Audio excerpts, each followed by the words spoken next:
जो वचन स्वर्ग से आता है वो सीधे बात करता है, सीधे यहाँ पर लगता है, पता लगता है कि परमेश्वर मुझसे बात करता है। इसका कारण यही है क्योंकि वो वचन जो खुदा का दास आपको दे रहा है वो सीधे स्वर्ग से जो परमेश्वर के आत्मा ने आपके लिए भेजा है, मन है, वो आपको दे रहा है। हालेलुया। आज हर व्यक्ति को छुटकारा चाहिए। हर व्यक्ति की लाइफ में हर व्यक्ति को यह लगता है कि मुझे छुटकारा दे परमेश्वर। लेकिन मैंने आपको पहली मीटिंग में बताया था कि छुटकारा हमारा हो चुका है। आज से 2025 साल पहले किसी ने हमारे लिए अपने आप को दे दिया था कि हम छुटकारा पा जाए। हालेलुया। हम छुटकारा पा जाए। उसने इसीलिए हमें बोला था कि हम छुटकारा पा ले। कारण क्या था? अगर आज एक व्यक्ति को किसको छुटकारे की जरूरत है? जो व्यक्ति श्रापों के नीचे है और जो व्यक्ति पाप के नीचे है, उन्हें छुटकारे की जरूरत है। अगर पाप आपके जीवन में है तो आपको छुटकारा चाहिए, वो आपको बंधनों में रखेगा। अगर कोई श्राप आपको फॉलो कर रहा है, आपके परिवार के पीछे चल रहा है, फॉलो कर रहा है आपके परिवार को, तो उस श्राप से भी आपको छुटकारा चाहिए। आपको पता है हम सबकी आदि माता कौन है? पता है कौन है? कौन है? हव्वा। बाइबल बताती है कि हव्वा जो है वो सबकी आदि माता थी, क्योंकि पहली जो स्त्री थी वो हव्वा थी और जो पहला मनुष्य बना था, जो परमेश्वर ने बनाया था, वो आदम था, वो पुरुष था। उस पुरुष में से परमेश्वर ने स्त्री को बनाया था, उसकी पसली में से। और उस समय कोई श्राप नहीं था, कोई बंधन नहीं था, कोई तकलीफ नहीं थी। लेकिन हुआ क्या कि अब जो है वो श्राप भी आ गए, बीमारी भी आ गए। कारण क्या था? कारण यही था आदम और हव्वा के पाप का।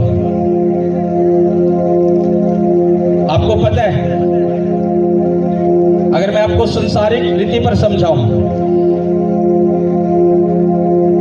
हम बहुत बार देखते हैं अगर किसी पति पत्नी को कोई भयंकर बीमारी हो और उन्हें पता ना लगे और वो अपने लिए संतान को पैदा कर दे, तो वो बीमारी संतान में भी आ जाती है। हाँ के ना? कुछ बीमारियां ऐसी हैं जो बच्चों में भी आ जाती है। अगर वो पति पत्नी में हो और पति पत्नी को पता ना हो, तो वो बीमारियां जब उनके बच्चे होते हैं तो उनके बच्चों में भी आ जाती है। कारण क्या है? वो उसी ब्लड का, उस ब्लड में वो रोग है, वो बीमारी है। और जो बच्चा आया इस संसार में वो उसी माँ बाप के ब्लड से आया, इसी कारण वो भी उस बीमारी से ग्रस्त था। आज क्यों संसार श्रापों में है? जिस व्यक्ति की लाइफ में आदम और हव्वा का ब्लड आज भी है, वो श्राप के नीचे है। इस चीज को याद रखना। अगर आप आज भी आदम और हव्वा के ब्लड को अपने अंदर ले रहे हो तो श्राप के नीचे हो। अब लोग सोच रहे होंगे, प्रभु मैंने तो तुझे ग्रहण कर लिया है, मैंने तो तुझे मान लिया है, अब मैं कैसे श्रापों में रहूंगा?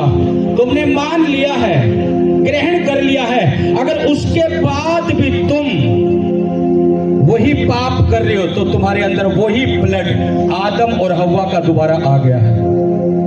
और इसी कारण वो ब्लड आया तो वो पाप भी आए, श्राप भी आए।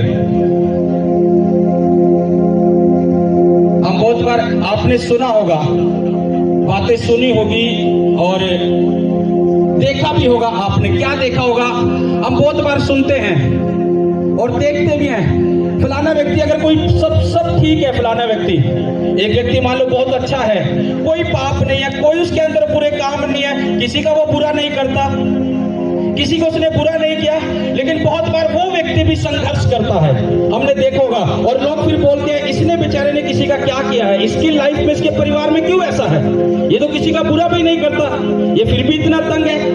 आपने सुना होगा ऐसा और देखा भी होगा बहुत से व्यक्ति के बारे में, ये तो बेचारा भला है, कोई पाप नहीं, कोई गुनाह नहीं। कारण क्या है? वो आदम और हव्वा का ब्लड जो आया हुआ है, उसके कारण वो पूर्वजों के श्राप जो चले आ रहे हैं, पीढ़ियों के श्राप जो चले आ रहे हैं, वो ब्लड में आ रहे हैं और वो फॉलो कर रहे हैं बच्चों को भी। इसी कारण बच्चे भी संघर्ष में हैं। पूर्वजों ने जो पाप किए, बाप दादाओं ने जो पाप किए, माँ बाप ने जो पाप किए और जब बच्चे इस दुनिया में आए, जो संघर्ष बाप दादे कर रहे थे वो बच्चे भी कर रहे हैं। बाप दादों ने नसों में जिंदगी काट दी, आगे बच्चे भी उनके नसों में जिंदगी काट रहे हैं, आगे उनके बच्चे भी नसों में जिंदगी काट रहे हैं। कारण क्या है? वही श्राप जो बाप दादों से चला आ रहा है, वो पीढ़ियों से लगा आ रहा है और वो चलता जा रहा है। जब तक वो टूटेगा नहीं तब तक छुटकारा नहीं होगा। हम देखते हैं बहुत से परिवारों को, फलाना परिवार नशे में है, फलाने उनके बाप दादे भी नशा करते थे, आगे बच्चों में भी आ गया। और लिख लेना, अगर वो श्राप ना टूटे उनके बच्चों के बच्चों में भी वो श्राप काम करेगा। लिख लेना, अगर वो श्राप ना टूटे, तुम्हें भले लगे कि वो बच्चे अभी ठीक है, लेकिन अगर वो श्राप फॉलो कर रहे होगा उनके बच्चों में भी वो ऑटोमेटिक आएगा, क्योंकि ब्लड के द्वारा आएगा। लेकिन कोई है जो श्रापों से आजाद कर सकता है, उसका नाम यीशु मसीह है। अगर आप पहली बार प्रभु आए में हैं, तुम्हें पता होना चाहिए कि अगर आप प्रभु पर विश्वास करोगे, आदम और हव्वा का ब्लड क्या लेकर आया? क्या लेकर आया? शराब, बीमारियां, मृत्यु। लेकिन कोई है, किसी का लहू जीवन लेकर आया, वो नाम यीशु है। अगर आज तुम पहली बार प्रभु में हो, तुम्हें लग रहा है कि मेरे साथ लंबे समय से मेरे परिवार में ऐसे बातें होती आ रही है, तो मैं आपको बता रहा हूं, इसका एक ही निचोड़ है। तुम्हें यीशु के बलिदान पर, उसके लहू पर विश्वास करना होगा। और जब तुम यीशु का लहू लेकर जाओगे अपने अंदर, वो श्राप खत्म हो जाएगा। वो बच्चों तक भी नहीं आएंगे, वो श्राप खत्म हो जाएंगे यीशु मसीह के नाम से। आज लोग संघर्ष करते हैं। एक वचन पढ़ेंगे, नोट करो, गलातियों की पुस्तक 3 अध्याय उसका 13 और 14 वचन, यूहन्ना 1 अध्याय उसका 12 और 13 वचन, इफिसियों 1 अध्याय उसका 4 से 7। मैं फिर से बोल रहा हूं, गलातियों 3 उसका 13 से 14, यूहन्ना 1 उसका 12 और 13, इफिसियों 1 उसका 4 से 7। गलातियों का पढ़ेंगे। मसीह ने जो हमारे लिए स्थापित बना, मसीह ने जो हमारे लिए श्रापित बना, हमें मोल लेकर व्यवस्था के श्राप से छुड़ाया। व्यवस्था के श्राप से छुड़ाया, व्यवस्था के श्राप से, जो आदम और हव्वा के टाइम से। हाँ, क्योंकि लिखा है, जो कोई काठ पर लटकाया जाता है, क्योंकि लिखा है जो कोई काठ पर लटकाया जाता है, यानी क्रूस पर जो कोई लटकाया जाता है, वह शापित है, वह श्रापित है। क्रूस पर कौन लटकाया गया था? कौन लटकाया गया क्रूस पर? आवाज नहीं आ रही है, पता नहीं है कौन लटकाया गया था क्रूस पर? यीशु मसीह। और बाइबल बताती है कि जो काठ पर, जो क्रूस पर लटकाया जाता है, वो श्रापित होता है। क्या यीशु मसीह श्रापित था? क्या यीशु मसीह ने पाप किए थे?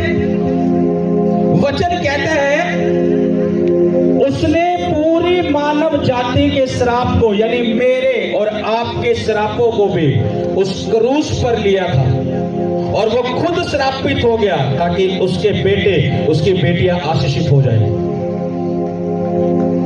हमें संघर्ष करने की जरूरत नहीं। अगर वचन की समझ आ जाए पूरी तरह से और उस वचन को पकड़ ले, तो कलीसिया संघर्ष ना करे।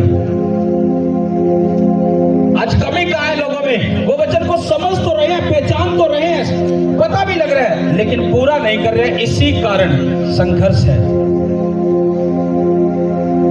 जब यीशु एक बार हमारे लिए अपने आप को दे गया, तो छुटकारा हो गया। उसका लहू हमें शुद्ध कर गया, पवित्र कर गया। तुम्हें लगता है कि मैं तो परमेश्वर में आ गया, मैं श्रापित नहीं हूं। हम श्रापित नहीं है, लेकिन अगर कोई पाप फिर भी पहले के समान कर रहे हैं, कोई काम फिर भी पहले के समान कर रहे हैं, फिर वो श्राप आ रहे हैं, फिर वो परिवार को पकड़ रहे हैं, फिर संघर्ष है लाइफ, फिर संघर्ष है। फिर सोचते हैं छुटकारा कैसे होएगा? प्रभु मैं तो तुझ में चल रहा हूं सालों से, छुटकारा क्यों नहीं प्रभु? प्रभु भी कह रहे हैं मैंने तुझे समझ दिया, बुद्धि दिया है, अपना वचन दिया, तू सुन रहा है, देख रहा है, पढ़ता है, लेकिन जब तू उसके अनुसार चलेगा तो छुटकारा होगा। आदम और हव्वा के ब्लड आज भी बहुत सी कलीसिया लेकर फिर रही है। उन्हें पता नहीं मेरे ब्लड में वो श्राप है, इसी कारण मैं तंगी में हूँ, इसी कारण मैं बीमारी में, इसी कारण मैं बहुत सी समस्या में हूँ, दुष्ट आत्मा में हूँ। कारण क्या है? वो आदम और हव्वा का ब्लड है। लेकिन जिस दिन यीशु का ब्लड आ जाएगा, जीवन अंदर आ जाएगा। अपने पड़ोसी को बोलो कि यीशु के ब्लड को अपने अंदर ले। ऊंची आवाज से बोलो कि यीशु के ब्लड को अपने अंदर ले, तो तू जीवन को पा जाएगा। हालेलुया। छुटकारा आसान है। आज जैसे प्रार्थना होगी और यीशु के लहू को हम जैसे पुकारेंगे प्रार्थना में, और तुम कहोगे प्रभु तेरा ब्लड मेरे अंदर आए, देखना कैसे बीमार चंगे हो जाएंगे और कैसे छुटकारे हो जाएंगे। जरूरत है सिर्फ उसके ब्लड पर विश्वास करने की, उसके ब्लड पर विश्वास करना कि वो मेरे लिए बहाया गया है। एक वचन और पढ़ो, यूहन्ना 1 उसका 12 और 13 वचन। परंतु जितनों ने उसे ग्रहण किया, उसने उन्हें परमेश्वर की संतान होने का अधिकार दिया, अर्थात उन्हें जो उसके नाम पर विश्वास रखते हैं, वे ना तो लहू से, न शरीर की इच्छा से, न मनुष्य की इच्छा से, परंतु परमेश्वर से उत्पन्न हुए हैं। उत्पन्न यानी पैदा हुए हैं। कौन? परमेश्वर से। कौन? यीशु मसीह से पैदा हुए, जो यीशु मसीह पर विश्वास करते हैं। और जो यीशु मसीह से पैदा हो गए वो श्रापों के नीचे नहीं है फिर। हालेलुया। आदम और हव्वा के ब्लड में पाप है, यीशु मसीह के ब्लड में जीवन है। इसीलिए उसके ब्लड का कतरा कतरा बहाया गया है ताकि हम जीवन को पा जाए। सुनने में हल्का सा लगता है यीशु का लहू, यीशु का ब्लड, लेकिन ताकत उसकी देखे ना तो उसने क्या किया है हमें पता होगा, और वो आप भी क्या करता है। यीशु का लहू जीवित है, वो लहू जीवित है, आज भी अपने लोगों के जन्म में वो काम कर रहा है।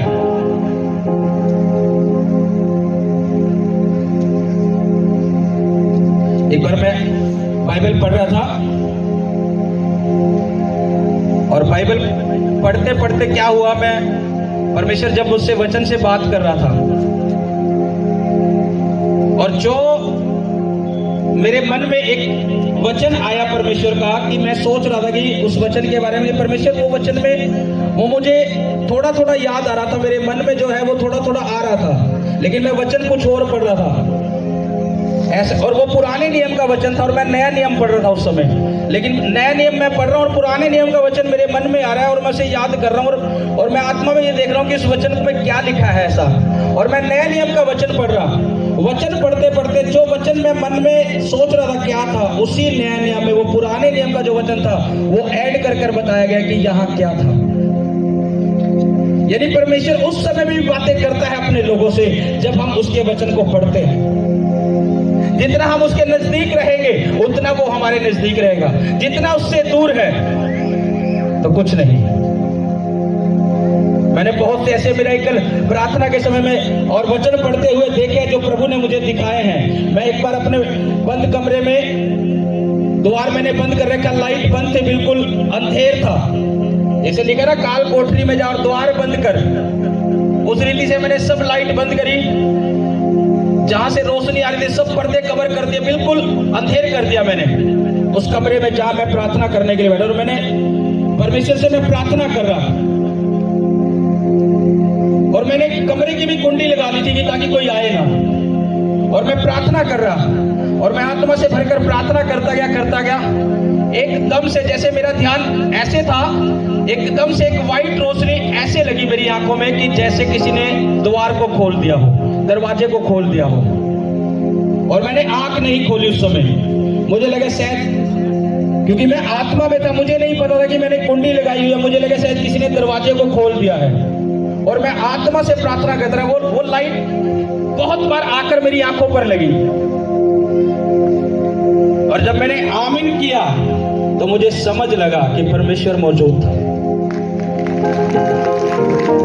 आपको क्या लगता है कि वो परमेश्वर नहीं सुनता हमारे साथ नहीं है, हमें बंधनों में ही रखता है? जब इस रीति से प्रार्थना करती है कलीसिया तो छुटकारे क्यों नहीं होंगे। और ये कोई नई बात नहीं है। अभी महीना डेढ़ पहले मैं बाइबल पढ़ रहा अपनी, मैंने ऐसे मिरेकल देखे, मैं आपको बता रहा हूं ताकि आपका विश्वास बढ़े कि हम भी उसी रीति से प्रार्थना में बढ़े, उस रीति से वचन में बढ़े, तो प्रभु हमारे जीवन में काम करे। अभी महीना डेढ़ पहले मैं वचन को पढ़ रहा, मेरी बाइबल पर ऑयल आ गया, ऑयल आ गया पूरे, जैसे मैंने आमीन करके उसको फोल्ड किया, पूरी जो कवर था उसका ऑयल आ चुका था उस पर पूरा। सुनो, परमेश्वर क्या नहीं कर सकता, लेकिन कलीसिया क्या है, आज परमेश्वर से वैसा रिश्ता बनाती नहीं है जैसा परमेश्वर चाहता है। जब वो ऐसा रिश्ता बना लेगी तो परमेश्वर क्यों नहीं छुटकारे देगा, परमेश्वर क्यों नहीं बातें करेगा, वो क्यों नहीं बातें करेगा। ये तो आप कुछ बातें मैं आपको बता रहा हूं अपनी लाइफ की, ये ऐसी तो बहुत बातें मेरे साथ हुई है। मुझे स्वर्गदूत बहुत बार जब मैं लेटता था ऐसे हिलाते थे, उठाते थे मुझे, मैं परमेश्वर की हजूरी में खड़ा हूं, मुझे ऐसा लगता था किसी ने हिलाया है, और मैं फिर प्रार्थना में बैठता था, मुझे ऐसा लगता था पूरा कि किसी ने हिलाया है। सुनने में तुम्हें लग रहा होगा कि ऐसा है, लेकिन ऐसा है, परमेश्वर सच्चा है, ऐसा है। जब तुम परमेश्वर के साथ ऐसा रिश्ता बना लोगे और इस रीति से परमेश्वर के साथ चलोगे, वो तुम्हारी लाइफ में से श्रापों को भी खत्म करेगा, तुम्हारी लाइफ में बढ़ती भी करेगा, और वो बरकतों से भी तुम्हें भर देगा।